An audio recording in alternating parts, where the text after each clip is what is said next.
Hello বন্ধুরা, তো চলে এসেছে এবার একটি বিশেষ গুরুত্বপূর্ণ আপডেট নিয়ে। তো আমাদের রাজ্যের মুখ্যমন্ত্রী 21শে জুলাইয়ের মঞ্চ থেকে কিন্তু বিশেষ ঘোষণা করেছেন। তো সেখানে যে সমস্ত চাকরি প্রার্থীদের নিয়ে এই ঘোষণা, যাদের চাকরি বাতিল হওয়ার পথে, ওবিসি সার্টিফিকেট যাদের বাতিল হওয়ার মুখে এবং যাদের আর কি সংশয় আছে, এবং নতুন কর্মসংস্থান নিয়ে বিশেষ ঘোষণা করেছেন তিনি। এবং সেখানে তিনি কি বলেছেন, এই এসএসসির চাকরি প্রার্থী যারা কেস সুপ্রিম কোর্টে আটকে আছে তাদের কি হতে পারে, এবং তার ফলে উনি যে ঘোষণা করেছেন তার প্রভাব কতটা পড়বে, সমস্ত কিছু তোমরা এই ভিডিওটা দেখলে আশা করি বুঝতে পারবে। যদি কোনো কোশ্চেন থাকে তোমাদের মতামত অবশ্যই জানাবে।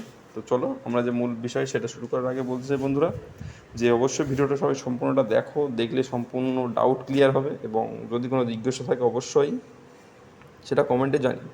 আর যদি ভালো লাগে লাইক করো, এবং চ্যানেল নতুন হলে সাবস্ক্রাইব করে দিও।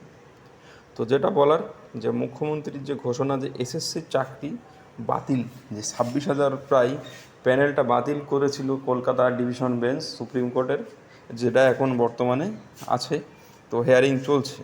তো এই সুপ্রিম কোর্টে হেয়ারিং চলা অবস্থায় আমাদের রাজ্যের মুখ্যমন্ত্রী কিন্তু এই ঘোষণা করলেন যে কোনো ক্যান্ডিডেটের কিন্তু চাকরি বাতিল হবে না। তো এটা তো অন্য ঘোষণা, তবে সুপ্রিম কোর্টে যদি জাজমেন্ট দেয় তখন কিন্তু সেটা মানতে হবে। তো তখন কিন্তু সেটা মেনে নিতে হবে। কিন্তু একমাত্র উপায়, যদি রাজ্যের মুখ্যমন্ত্রী চায় তখন কিন্তু তাদের যারা আর কি চাকরি বাতিল যাবে তাদের জন্য কিন্তু কোনো ব্যবস্থা করতে হলে উনিই করবে, রাজ্যের মুখ্যমন্ত্রী করবে, সে উনি থাকুক বা অন্য কেউ থাকুক।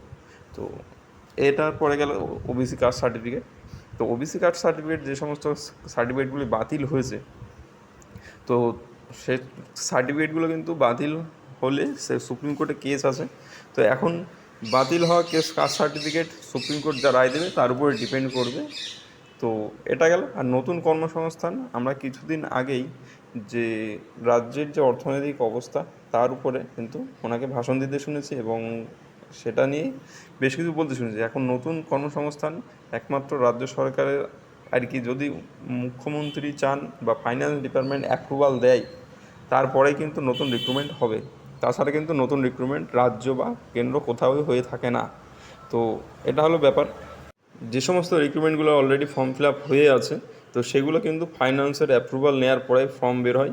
অর্থাৎ রাজ্য এর পরবর্তীতে এই রিক্রুটমেন্টগুলো করলে তার কতটা রিক্রুটমেন্টের যে সমস্ত স্যালারি থেকে শুরু করে সমস্ত সুবিধা যারা চাকরি পাবে তাদের, তো সেগুলো কিন্তু দিতে পারবে। সেই রকমভাবেই কিন্তু ফাইনাল ডিপার্টমেন্ট থেকে অ্যাপ্রুভাল হয়। তো যারা অনগোয়িং ফর্ম ফিল আপ করে রেখেছো এবং আশা করছো যে হয়তো পরীক্ষা ক্যান্সেল হয়ে যাবে, এমন কিন্তু কোনো সম্ভাবনা নেই।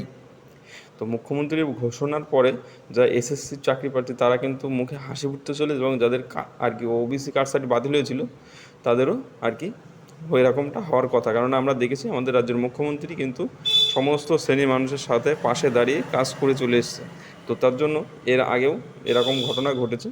আশা করি তেমন কোনো সম্ভাবনা নেই যাতে এই সমস্ত প্রার্থীরা ভবিষ্যতে সমস্যায় পড়তে পারে, যদি এই রাজ্য সরকার থেকে যায় কেস মেটা পর্যন্ত।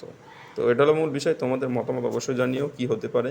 তো আর কোনো জিজ্ঞাসা থাকলে অবশ্যই কমেন্টে জানিও।